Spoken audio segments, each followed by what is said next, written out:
Hello friends, welcome to the Breaking News channel. In this video I would like to send you the following content. Amie Cox is ready for ethical challenges after being appointed MCC Assistant Secretary. Amie Cox, the former Tasmania and Somerset batter who captained both sides during an outstanding career in domestic cricket, has been appointed as MCC Assistant Secretary, Cricket and Operations, warning that the game faces some moral and ethical challenges. Cox is succeeding John Stevenson, who has stepped down after 17 years in the role at Lord's.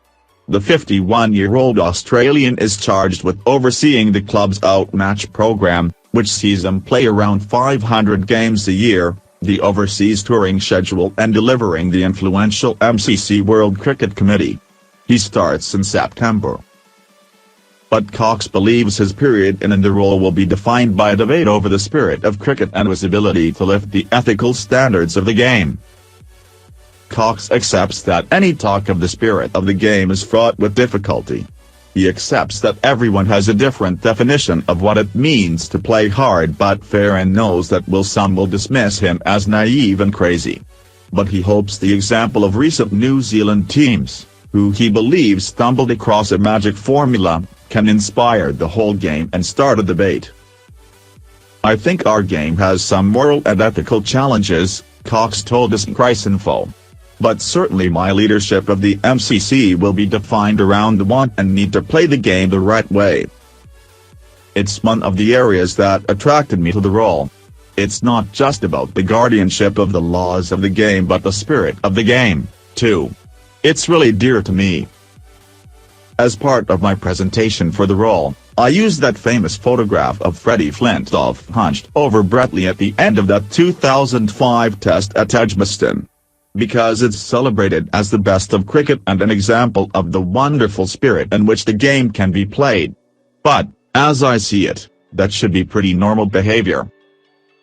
He added, without sounding naive and crazy, "If there's anything that we can challenge to try and just lift the ethical standards of the game, that's exactly what I'll be trying to do. I'll stand strongly behind the right way to play. Because I think it's critical.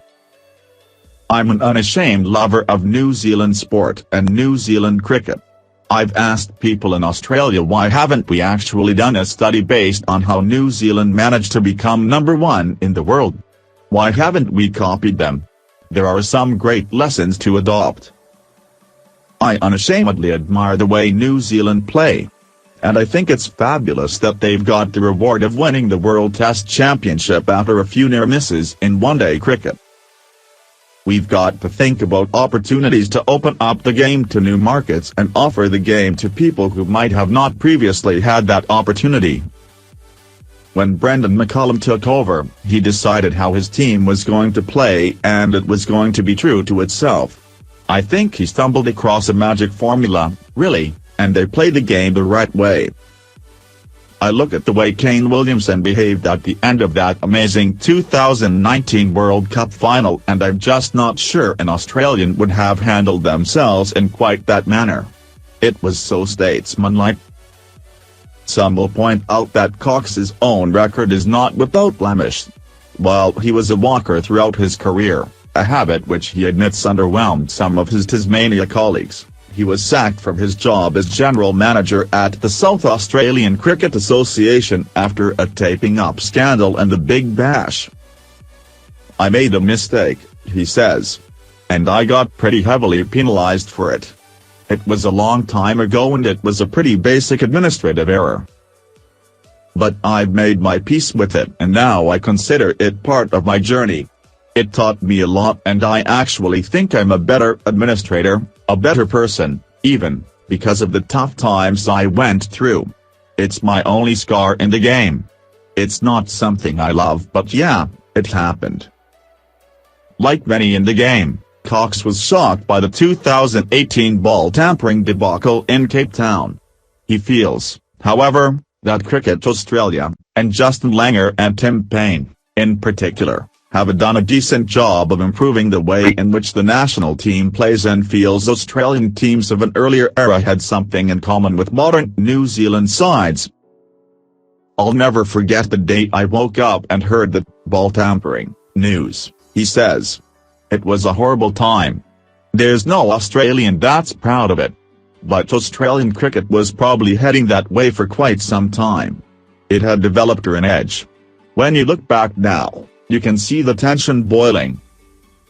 I think Cricket Australia have done a decent job, not a perfect job, of restoring their reputation.